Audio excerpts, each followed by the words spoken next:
I'm in my zone. Hey, this is Zero at ReviewZoneHD, and I'm bringing you guys a review for Damage Inc. Pacific Squadron World War II, which is almost a tongue twister if you say that fast enough. Now, in 1963, when the Canadians invaded America, World War II began, and the Battle of D-Day ensued, leaving many Canadian casualties across the New York state lines. No, I'm just kidding, before you guys freak out. Luckily, this game's a lot more accurate with its depiction of World War II than my opening statement for this video is, and is one of the game's best features. I probably learned more about World War II playing this game than I did back in school, and it was definitely a lot more entertaining as well. The developers went to great lengths to reenact critical events such as the battle at Pearl Harbor, Wake Island, and a pretty intense dive bomb session over the Coral Sea, just to name a few. The game contains over 20 missions spread across a time span of 5 years, from 1941 to 1945, with 30 accurately represented aircraft to do combat in. But is that enough to validate a day one purchase? Let's find out in the review.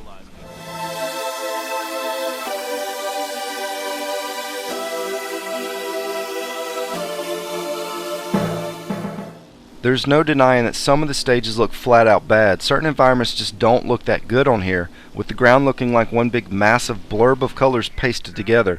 However, some of the stages, such as the battles over the ocean, look pretty good, and throughout my playthrough I never once hit a boundary on the outskirts of a mission. I never felt restricted in the areas that I could fly in, and the maps themselves were absolutely gigantic.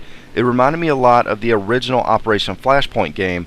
Massive space to do battle in, but not a lot of detail on some of the smaller objects.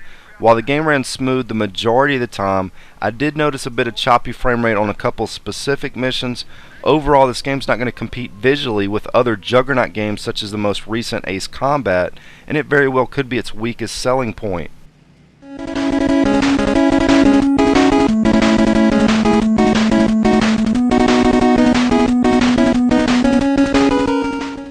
While I haven't had a chance to review a lot of flight combat titles, I would have to think that the controls and how each plane handles play a huge role in whether or not a game like this is worth buying or not.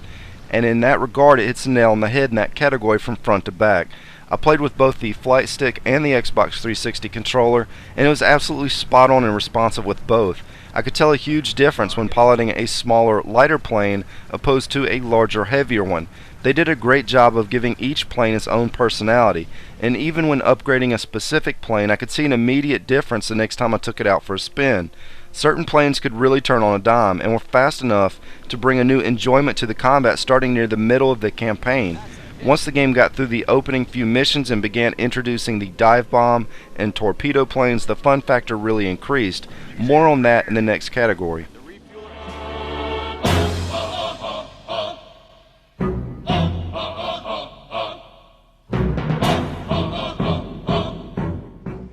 I did not get off to a smooth start with this game. In fact, the opening mission just after the tutorial was absolutely brutal, clocking in at 40 minutes and multiple restarts because I couldn't shoot down enough planes by myself in the time limit that was given to me to complete a specific objective.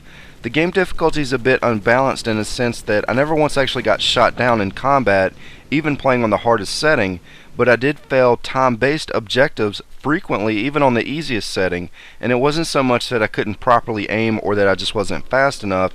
It felt as if some portions of the game were specifically designed for online co-op, and if you're playing by yourself, regardless of the difficulty setting, you're really going to need to be very precise with what you do in a few sections to get through them. But the first few stages were much more difficult than everything that followed, which was a bit strange. They did do a great job with the tutorial, and I don't think anyone's going to have much trouble with the controls or figuring out how to play the game, but the difficulty can spike on here.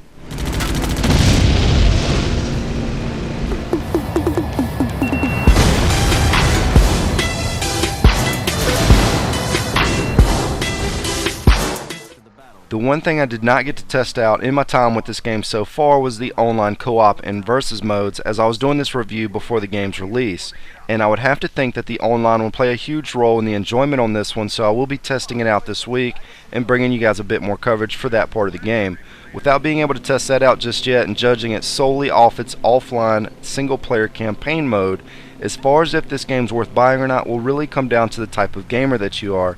If you enjoy flight combat and you decide to get the flight stick, I think you could have a blast on here, but I think the graphics on certain stages will scare off the mainstream crowd.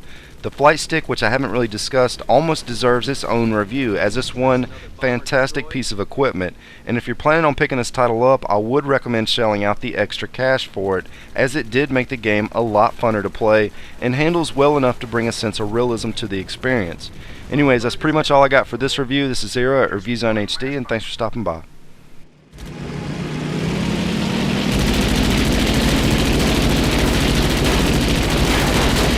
That bomber's down. I think I see chutes.